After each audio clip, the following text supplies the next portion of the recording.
Really a very warm welcome to all of you. You were told, weren't you, in advance, that you were just going to be talked at for a good 20 minutes, half an hour before eating. So you're all paying a lot of attention. That's good.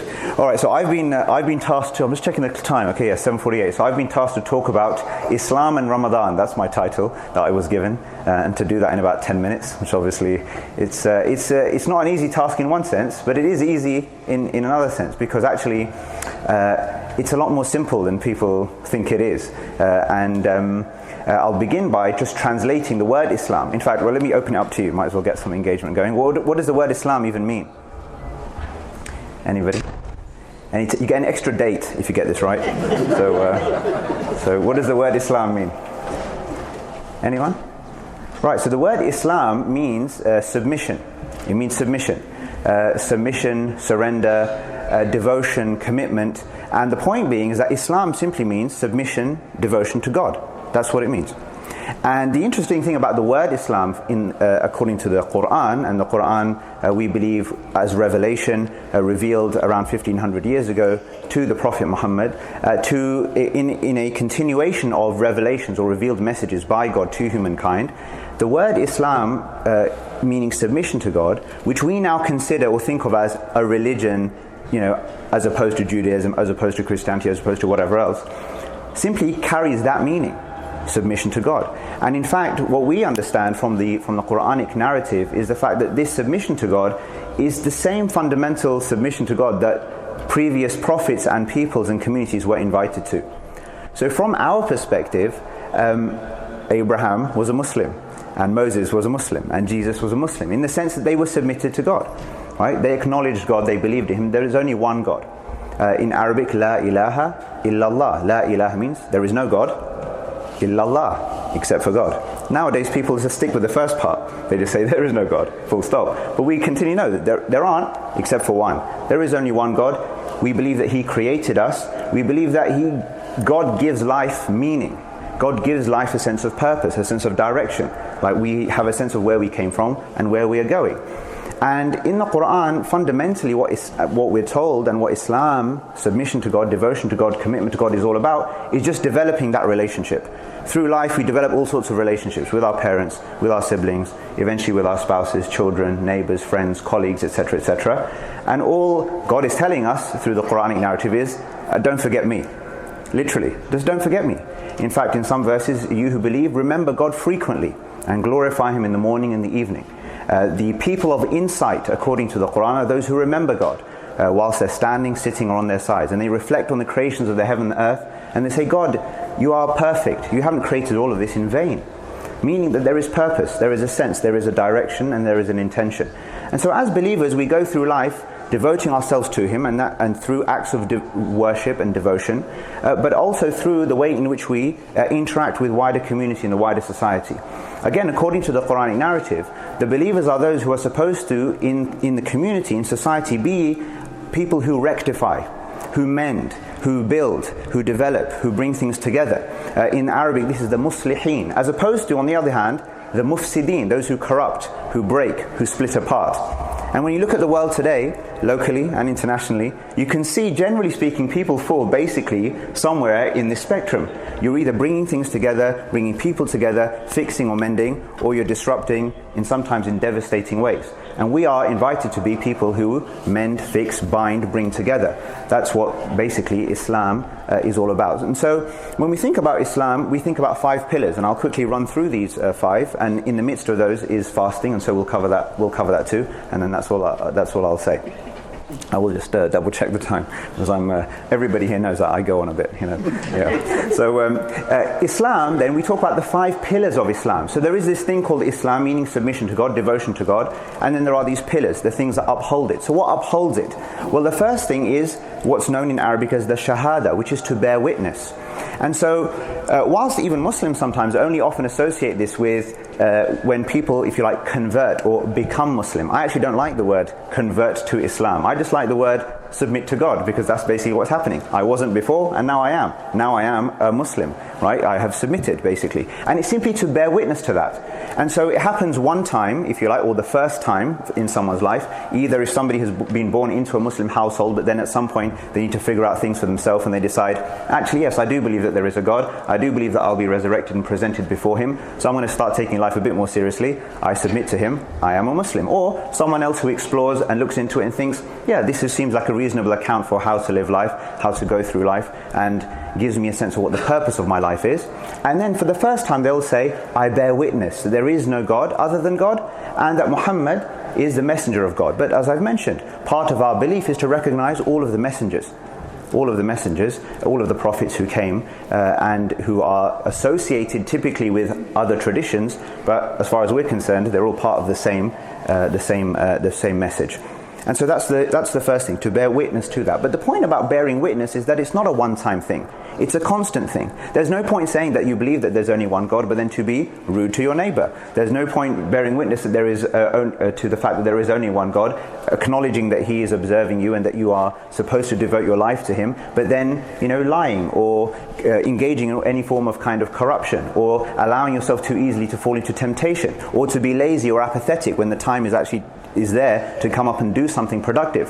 So all of this is part and parcel of that bearing witness, meaning through our actions, through our words, there should be something distinctive that marks us out as believers, as people of high character, of good standing in the community and in society. And obviously that's not always the case, but then that's just human beings. The point is, this is the standard at least to which we aspire.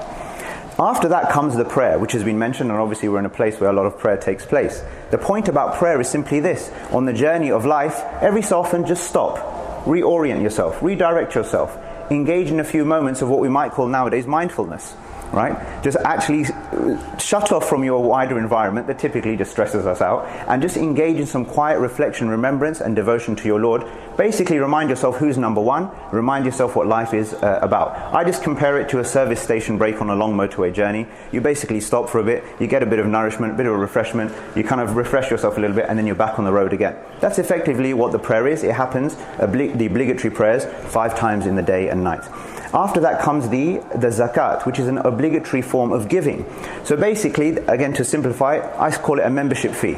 You're part of the club, you put into the pot. The pot is gathered, is pulled together, the funds are redistributed to make sure that the needs of the community are met. And so that you're not leaving behind your brothers and sisters who are in difficulty and are in need.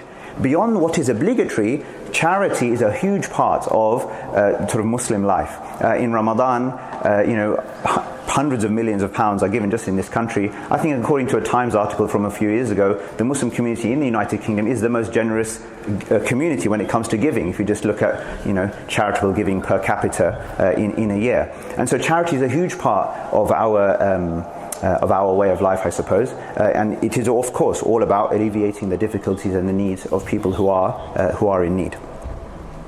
So then fourth is fasting in the month of Ramadan. And of course that's what we're all up to nowadays. And yes, not even water until sunset. And yes, we're alive. Look, I'm happy and I've been fasting since the morning. So it's perfectly possible. It's perfectly possible. And the reason why we fast, God says, you who believe, fasting has been prescribed for you as it was prescribed for those before you. So again, just like prayer, or just like the testimony of faith that there is only one God, just like the prayer, just like giving, now fasting, we're told, is something, well, this is an ancient tradition. These aren't new things that Islam came up with, 1500 years ago. These are ancient traditions. Fasting has been prescribed for you as it was prescribed for those before you. Why? لَعَلَّكُمْ تَتَّقُونَ in Arabic, meaning so that you attain God consciousness. Again, a higher state of awareness, a higher state of mindfulness. And any Muslim who fasts regularly throughout the month will attest to the fact that they will be in an elevated spiritual state, almost automatically. Because when you can resist the temptation to reach out for this, right, which is like an essential, but you can just resist that. And you can just resist other kind of bodily temptations, and also, which is an important component of fasting, resist yourself from speaking in anger, and resist yourself from bad character, etc. Then you are developing a higher level simply of self-control, of discipline. which means that you should be more receptive also to, if you like, the message of revelation of the Quran. And that's why in the month of Ramadan we often call it the month of the Quran. This is a month in which we engage with revelation, basically remind ourselves about what God has actually told us, what He's told us, how He's told us to be, and the guidance that He has given us. The final pillar is the one of pilgrimage, Hajj, which again happens about 2 months and 10 days after Ramadan ends. It's obviously a very famous event. Probably most people who know anything about Islam, they understand the idea of the Hajj. Millions congregate in Mecca. But wherever you are, even if you're not in Mecca itself, there are things associated with that. And again, it's an Abrahamic sort of celebration, if you like. That's really what that entire event is all about. So that's really what Islam is. As part of that, I've told you, of course, what Ramadan is. And really, to summarize, I think the key message, if you like, perhaps just to close, is contained in one short chapter of the Quran. In fact, what I'll do, just check that again. Yeah, I've got a minute and a half. That's fine. Okay, I'll do two things. So the opening chapter of the Quran, which we say at least 17 times a day. So in our prayer we say many times a day. So I'll just say the translation of this opening chapter. It's only 7 verses, just to give you an idea of effectively, and in fact, some of you who may be Christians, for example, you may be familiar with the Lord's Prayer. You'll see that there's huge parallels. So we begin by saying, "In the name of God, the Lord of mercy, the giver of mercy. All praise belongs to God, Lord of all that exists. He is the Lord of mercy, the giver of mercy, the master of the day of judgment. You alone we serve, and you alone we ask for help. Please guide us on the straight path, the path of those whom you have favored, not of those who've earned your anger, nor of those who've gone astray." And that's it. So many times, day in, day out, we praise Him, we recognize Him, we say we're committed to you, we say we really need you, we ask for guidance, and we try and stay on course. And that's that. And then another thing, just to finish off, there is a short chapter in the Quran which is just 3 verses. It is called the Surah Al-Asr, the chapter of time. In this short chapter, which summarizes, I think, the key of really the key message of Scripture, is Wal Asr, by time.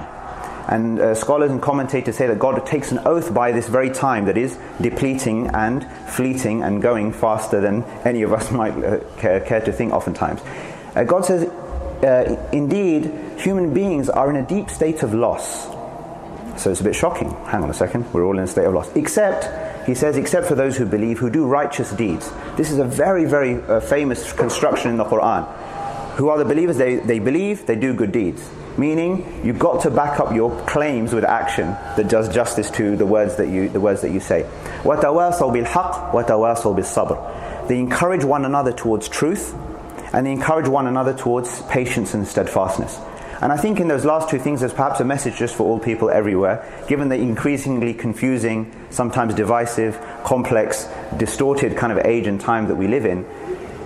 It's a time perhaps for us all just to come together and encourage one another towards truth, and encourage one another towards steadfastness and patience. And if we do that, I think hopefully, collectively, we can establish strong homes, strong communities, strong society, and one day perhaps a stronger country.